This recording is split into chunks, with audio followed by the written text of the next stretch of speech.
Assalamualaikum warahmatullahi wabarakatuh. Halo teman-teman, kami dari kelompok tanpa nama dengan anggota Dina Rizkyanti dengan NIM 43200065. Lalu ada Mia Amelia Zahra dengan NIM 43200070. Lalu ada Nailatul Muna dengan NIM 432079. Dan yang terakhir ada Fani Saputri dengan NIM 432080. Kami merupakan mahasiswa Universitas Islam Negeri Abdurrahman Wahid Pekalongan, Fakultas Ekonomi dan Bisnis Islam, Prodi Akuntansi Syariah. Video ini kami buat untuk memenuhi tugas audit internal, di mana dalam video ini kami akan memaparkan pendapat tentang fraud dan etik. Oke, mari kita simak penjelasan berikut ini.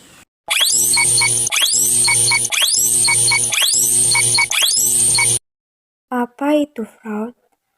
Fraud menurut situs resmi Badan Pengawasan Keuangan dan Pembangunan yaitu suatu perbuatan melawan hukum yang dilakukan oleh orang-orang dari dalam atau luar organisasi dengan maksud untuk mendapatkan keuntungan pribadi atau kelompoknya yang secara langsung dapat merugikan pihak lain.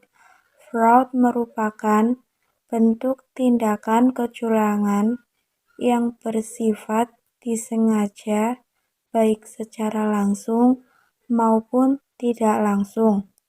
Menurut Institute of Internal Auditors, kecurangan yang dimaksud dapat meliputi tindakan-tindakan tidak wajar dan ilegal yang sengaja dilakukan untuk menipu.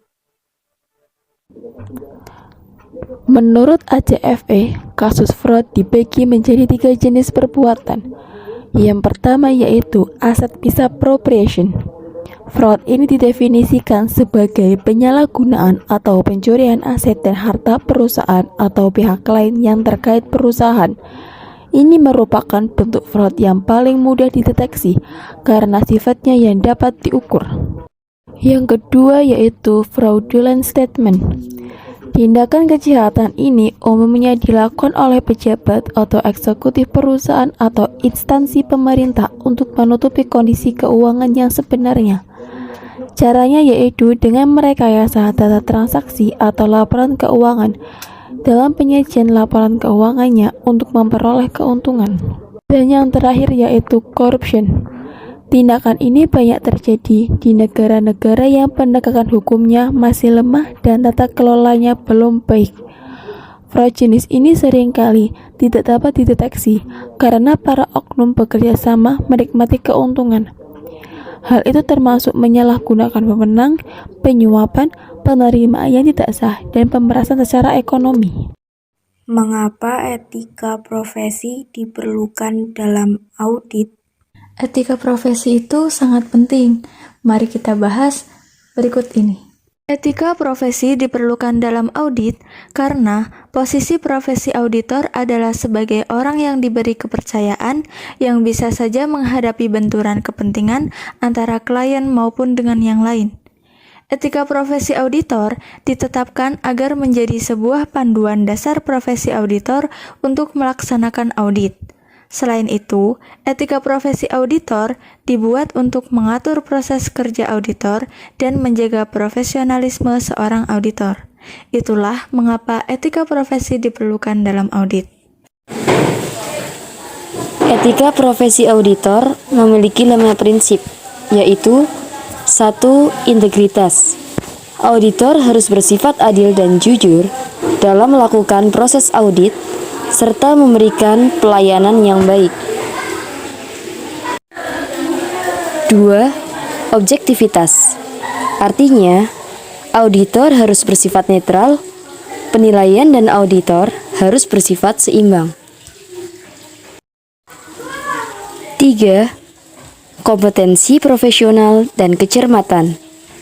Artinya, auditor harus memiliki pengetahuan serta keterampilan sesuai dengan profesionalnya dalam memberikan jasa auditor.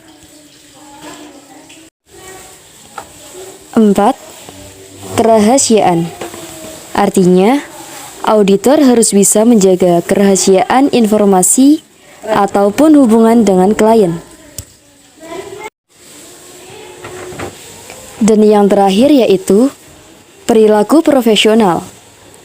Dalam hal ini, auditor harus menghindari perilaku yang dapat merusak citra profesi auditor, seperti kelalaian dalam melakukan tugas, melecehkan pihak lain, dan membandingkan baik buruknya klien satu dengan yang lain. Contoh kasus fraud. Kasus korupsi Bupati Pemalang. Bupati Pemalang yang bernama Mukti Agung Wibowo terjerat dalam operasi tangkap tangan pada tanggal 11 Agustus 2022. Mukti ditetapkan sebagai tersangka atas kasus dugaan suap jual beli jabatan di lingkungan pemerintah Kabupaten Pemalang bersama dengan 5 pihak lainnya. KPK menduga Mukti menerima 4 miliar rupiah dari jual beli jabatan tersebut. Dalam kasus tersebut, terlihat jelas adanya tindak penyalahgunaan wewenang berupa penerimaan penyuapan yang dilakukan oleh Mukti Agung Wibowo, Bupati Pemalang.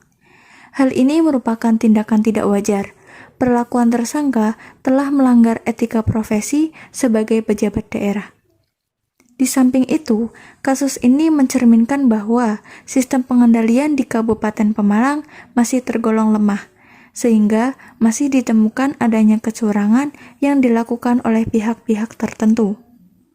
Seharusnya, Satuan Sistem Pengendalian Internal di Kabupaten Pemalang selalu teliti dalam mengawasi jalannya sistem pemerintahan daerahnya, agar tidak terjadi kasus-kasus yang menyalahi kode etik profesi dan dapat mengidentifikasi dengan cepat apabila terdapat pelanggaran kode etik. Untuk dalam kasus fraud ini termasuk jenis perbuatan berupa corruption. Pada kasus fraud yang telah terjadi, adapun beberapa pencegahan agar tidak terjadi kasus tersebut, yaitu pertama, membangun struktur pengendalian intern. Dapat dilakukan dengan mengimplementasikan prinsip-prinsip good corporate governance yang saling terkait satu sama lain. Yang kedua, dengan mengefektifkan aktivitas pengendalian. Hal ini dapat dilakukan melalui review kinerja, pengolahan informasi, pengendalian fisik, dan pemisahan tugas. Yang ketiga, meningkatkan kultur organisasi. Penguatan pengendalian intern menurut COSO yaitu dengan meliputi lingkungan pengendalian, penaksiran risiko, standar pengendalian informasi dan komunikasi, serta pemantauan. Yang terakhir yaitu dengan mengefektifkan fungsi internal audit.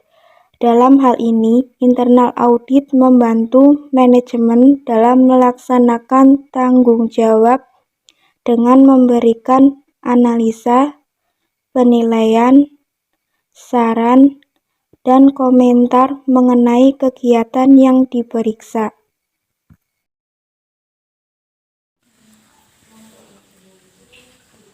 Baik, demikian penjelasan materi yang dapat kami sampaikan. Terima kasih. Wassalamualaikum warahmatullahi wabarakatuh.